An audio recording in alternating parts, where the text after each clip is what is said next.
Well, we're joined now from Jerusalem by the Israeli Prime Minister's spokesman, Mark Regev. Mark Regev, the operation that you're engaged in is Protective Edge, and its stated purpose is to protect Israeli civilians. How does killing children on a beach contribute to that purpose?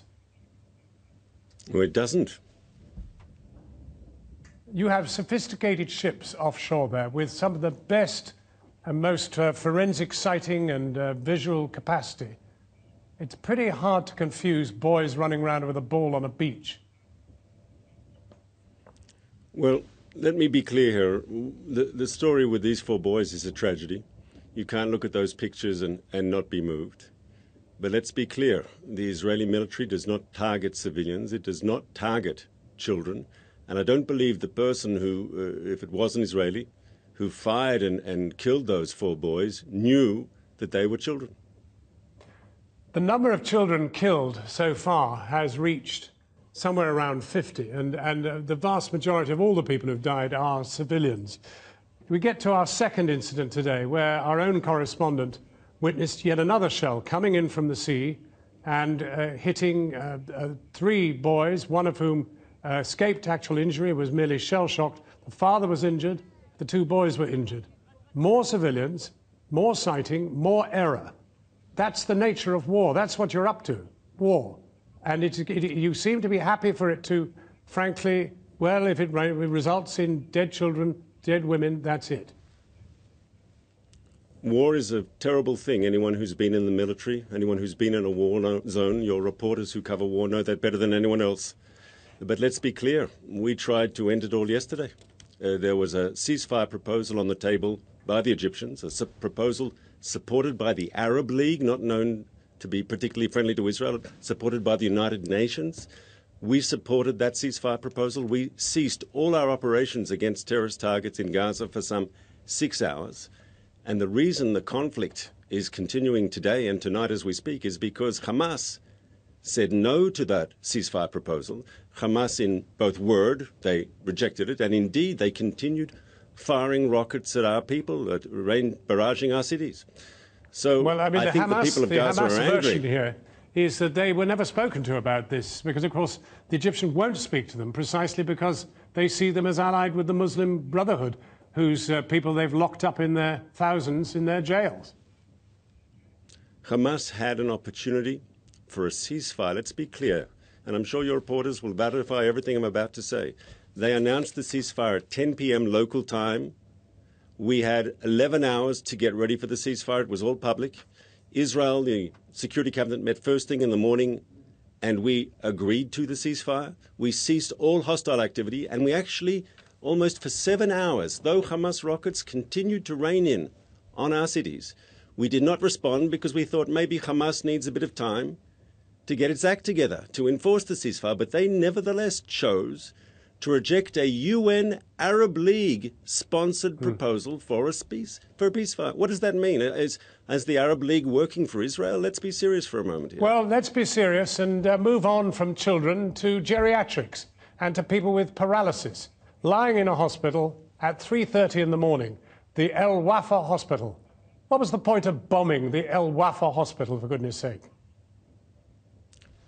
Unless I'm misheard, and maybe it's a different hospital, but your reporter said he was interviewing one of the medical staff and he heard outgoing rockets from the immediate vicinity. No, that was a different hospital, I'm afraid. That was a different hospital. No, but yes, but I think I understand. I said that. It could be not the same hospital. I said that.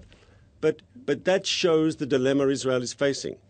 Hamas is a brutal terrorist organization that has no qualms whatsoever about shooting rockets into Israel from hospitals, schools, mosques, the middle of civilian neighborhoods. We had 100 rockets today on our cities. Over the last few days since this crisis started, we've had some 1,000 rockets raining down on our cities trying to kill our people. Well, I just heard from my correspondent while you were answering that question. It is indeed the right hospital, but he was there and the rockets were near the hospital but not actually in the premises. And you bombed the premises. Well, once again, hostile fire, and we were acting to try to neutralize the hostile fire. And I think the question has to be asked here of Hamas.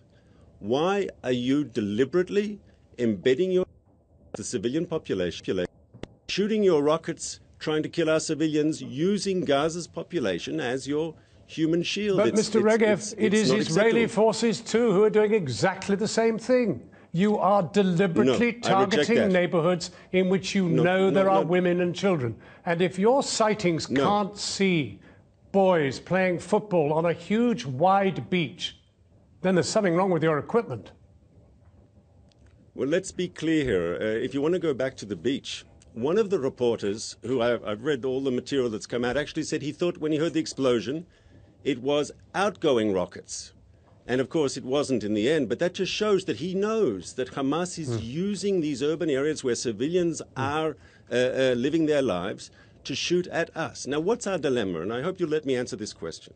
They are shooting at Israelis, bombarding our towns, trying to kill our people from urban areas. Now, we have an option not to do anything, to let them continue to shoot. And I think you'd understand that's not a real option. Or we can act as is surgically, as is humanly possible in a very difficult combat situation.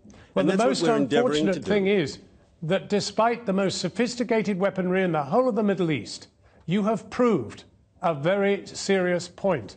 You do not have the capacity. You cannot forensically attack an urban area without killing women and children. Ergo, you have factored in that you will kill children and women. The truth is, this is Hamas's decision for shooting at us from these urban areas. That is a war crime. They should not be doing that, and they should be condemned for it, and I trust you'll condemn them for doing it. Well, it's the United Nations. It's the United Nations who have questioned whether what you're doing is perhaps a war crime. There are grave uncertainties about whether you're acting within the law. I disagree. Oh, yes. 3 days ago, the United Nations questioned very urgently whether it was Nader Pillay who actually raised this question of whether you are, in fact, targeting people and committing a war crime thereby. It's in the air.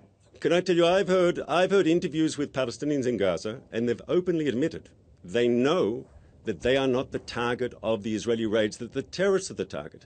You had earlier in your piece, and I think it says a lot, and once again, my source here is Channel 4 News. You said that the Israelis were distributing leaflets that this area will become a combat zone and advising people to leave, and Hamas telling them, no, don't leave, stay, be a human shield for our rockets. That's the whole difference. We are trying as best as we can in a complex combat situation to avoid seeing innocent civilians caught up in the crossfire. Let me ask you a final question. You've tried 3 wars. You've tried virtually everything with Hamas. You've tried everything with Gaza. You've besieged it for 7 years. The people live an intolerable and ghastly life, and you know that better than anybody. Why don't you try one other thing? Talking. Why not talk? Why not be brave and talk directly with them? Why not? But, John, that's exactly what happened yesterday. You talked directly with them? You did not. You did not speak to them. You did not speak to them, and the Egyptians, who were the negotiators, did not speak to them. That is not speaking to Hamas. Why won't you speak with Hamas directly? You haven't got the courage. I'm not sure. No, I'm not sure that's not true. That's said. I spoke to all the relevant parties, and Mr. Regev, we're going to have to leave it there. To check that. But there's the question in the air. Thank you very much for joining us, Christian. Well, you can follow Jonathan Miller's tweets and blogs from Gaza on our website at channel4.com/news.